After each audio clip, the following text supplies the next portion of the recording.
Hello दोस्तों, आप सबका स्वागत है। आज हम जानेंगे कि भाषा एक छोटे बच्चे के जीवन में क्या क्या करती है। यानी यहाँ हम उन ज़रूरतों के बारे में बात करेंगे जिन्हें कोई भी भाषा बच्चे के जीवन में पूरा करती है। दुनिया का हर बच्चा, चाहे उसकी मातृभाषा कोई भी हो, भाषा का इस्तेमाल कुछ उद्देश्यों की प्राप्ति के लिए करता है। एक बड़ा उद्देश्य है दुनिया को समझना, और उस उद्देश्य की प्राप्ति के लिए भाषा एक बढ़िया औजार का काम देती है।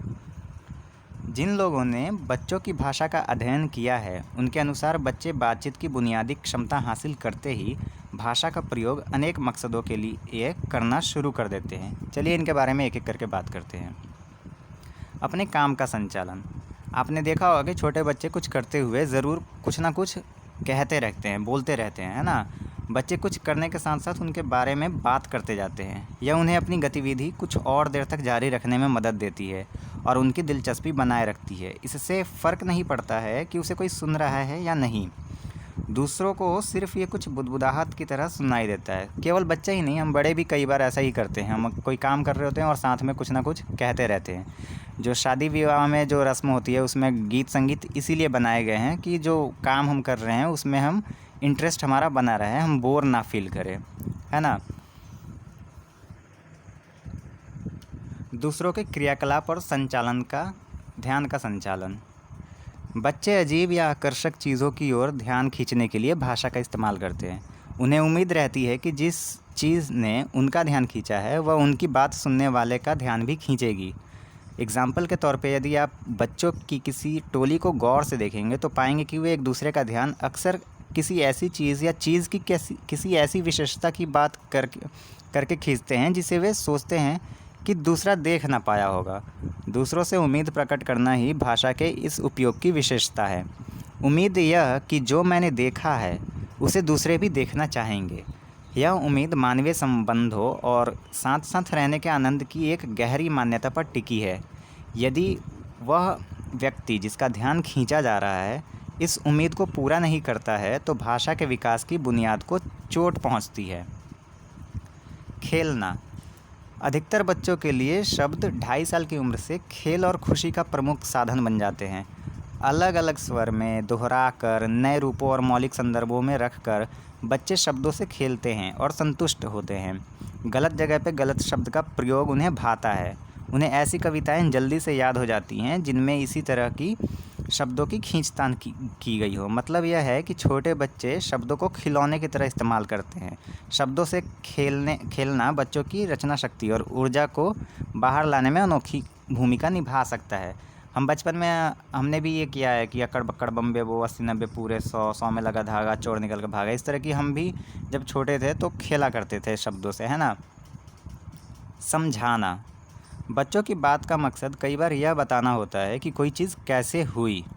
उदाहरण के लिए अगर हम बच्चे से पूछें कि बारिश कैसे हुई तो शायद वो आपको बताएगा कि पहले आसमान काले बादलों से घिर गया, फिर छोटी छोटी बूंदें टपकने लगी, फिर बारिश हुई जो बाद में इतनी तेज़ हो गई कि कुछ भी दिखाई ना ही दिया, है ना। घटनाक्रम बताकर बच्चा यह समझाता है कि एक बड़ी घटना कैसे घटी। जिस प्रकार बड़े दुनिया की घटनाओं या राजनीति की व्याख्या करने को उत्सुक रहते हैं, उसी तरह छोटे बच्चे भी ज़िंदगी की घटनाओं को बयान करना चाहते हैं।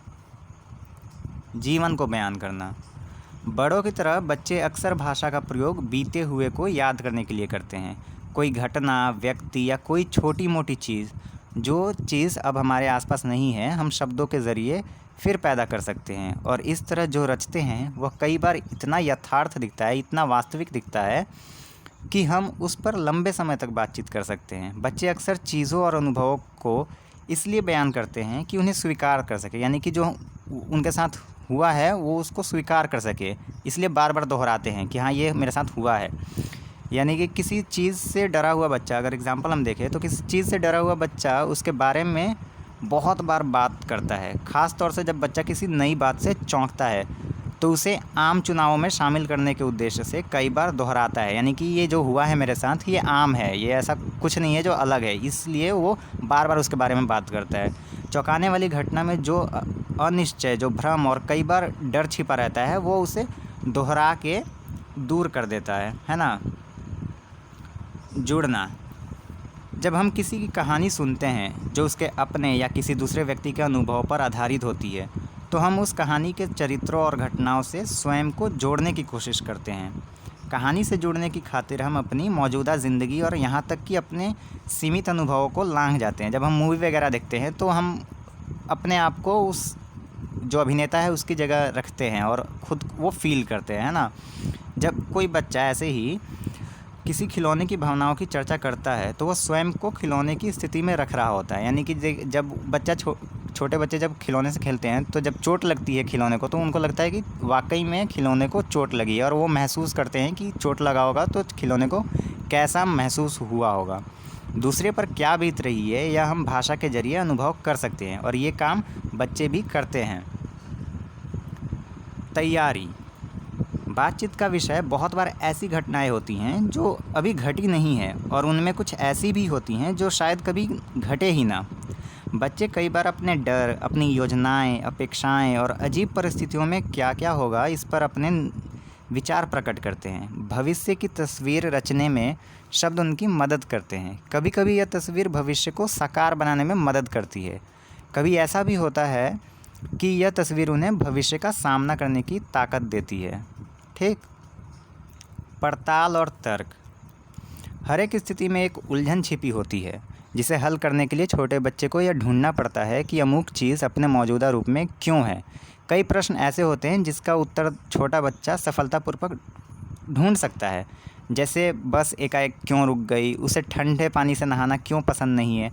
हालांकि ये ज़रूरी नहीं है कि सही कारण साफ साफ बतला सके, और ये भी कि वो उसका कारण जो है वो वैज्ञानिक आधार पे ही हो, ये ज़रूरी नहीं है।